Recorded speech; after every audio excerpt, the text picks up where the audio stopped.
জানাজার নামাজ যদি 2টা থেকে 2:30 হয়, তুমি 2:30 পর্যন্ত দাঁড়িয়ে থাকো। তুমি তো সেই মজমায় দাঁড়িয়েছো যেখান থেকে তোমার বাবার বিদায় হয়েছে, যেখান থেকে তোমার মার বিদায় হয়েছে, যেখান থেকে তোমার বিদায় হবে, যেখান থেকে আমার বিদায় হবে।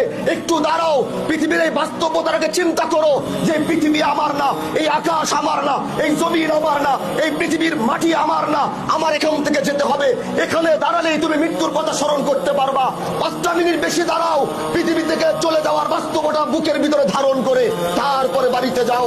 আল্লাহ জানো আজ আমার চাচা যেখানে চলে গেছেন, আমি তার জন্য দোয়া করি। আজ তার সন্তানরা দাঁড়িয়ে রয়েছে, আমি শরীয়তুল্লাহর বংশ বলে নয়, এখানে সবচেয়ে বড় আলেমও যদি দোয়া করে, আরেকদিকে তার সন্তান যদি হাত উঠিয়ে বলে, এ আহকামুল হাকিমিন আল্লাহ, তুমি আমার বাবাকে মাফ করো, আমরা সবাই মিলে দোয়া করব। তার সন্তান একা দোয়া করবে। সরকারে কায়নাতের হাদিস, সন্তানের জন্য যদি, বাবার জন্য যদি সন্তান হাত উঠায়, আল্লাহ পাক সে হাত কোনোদিন ফেরত দেয় না। স্বামীর জন্য যদি স্ত্রী হাত উঠায়, আল্লাহ পাক সে হাত কোনোদিন ফেরত দেয় না। এজন্য আমি আমার ভাইদেরকে বলবো, আমরা তো দোয়া করবই, কিন্তু তার পাশে পাশে যখনই নামাজে বসবেন, সালাম ফিরিয়ে সর্বপ্রথম নিজের বাবার জন্য দোয়া করবেন।